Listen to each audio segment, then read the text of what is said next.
pay off Everyone debt tells you fast. the same thing. Pay off Debt-free all your debt equals as fast as possible. Debt-free equals freedom. It sounds responsible. It sounds mature. It sounds like the smart move. But what if I told you being debt-free too early can quietly make you poorer for decades? Not because debt is good, but because timing matters more than people admit. The belief is simple. Debt is bad, zero debt is good. So the faster you eliminate debt, the better your life becomes. That belief feels clean, orderly, safe, and it's been repeated so often that most people never question it. But reality doesn't work that way. Because money doesn't just remove risk, it creates options. And when you rush to eliminate debt, you often remove the wrong thing at the wrong time.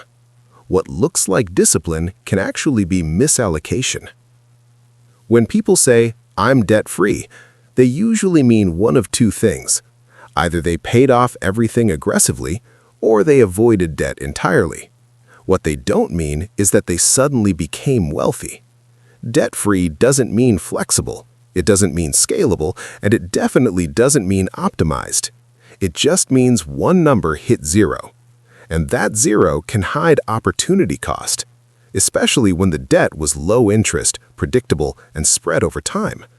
Because eliminating cheap debt early often means sacrificing expensive growth.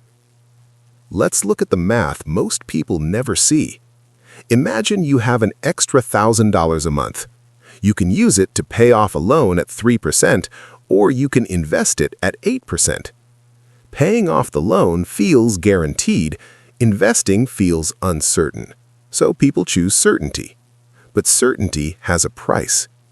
Over time, that spread compounds, not in your favor if you choose the wrong direction. The difference isn't dramatic in year 1 or year 3, but over 20 years, it's enormous. And once that time passes, you can't replay it. This is the silent cost, lost compounding.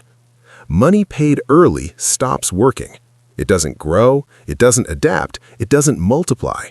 It just disappears into the past. Compounding only works when time is allowed to do its job. And paying off low-interest debt early steals time from your future self. You feel lighter today, but tomorrow you're standing on a smaller base.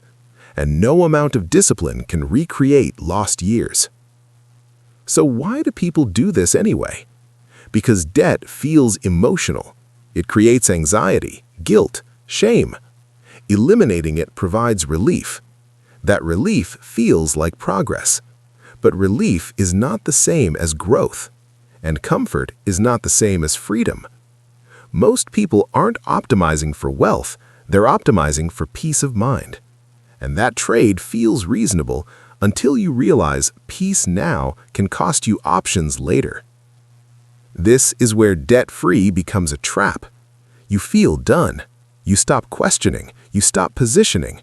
You assume the hard part is over. But wealth isn't built by finishing early. It's built by staying flexible, by keeping capital working, by understanding that the goal was never zero debt. The goal was leverage, used carefully, intentionally, and temporarily. Debt-free too early can freeze your progress right when time mattered most. This is not pro-debt. High-interest debt is destructive. Uncontrolled debt is dangerous. If debt controls you, eliminate it. But not all debt is the same. Some debt buys time. Some debt buys growth. And eliminating all debt blindly can be just as reckless as taking on too much. The mistake isn't debt, it's ignoring context. So here's the real question. Not should I be debt-free? Almost everyone agrees on that eventually. The real question is this: what am I giving up to feel debt-free right now? Because every dollar has a job. If it's paying off low-interest debt early, it's not compounding. It's not growing. It's not adapting. And once that time passes, you don't get to reassign it. Peace of mind today can quietly cost you flexibility tomorrow. Safety now can delay freedom later. That doesn't mean debt is good, it means timing matters. Order matters. And most people never stop to ask what they're trading away. They just celebrate the zero and move on.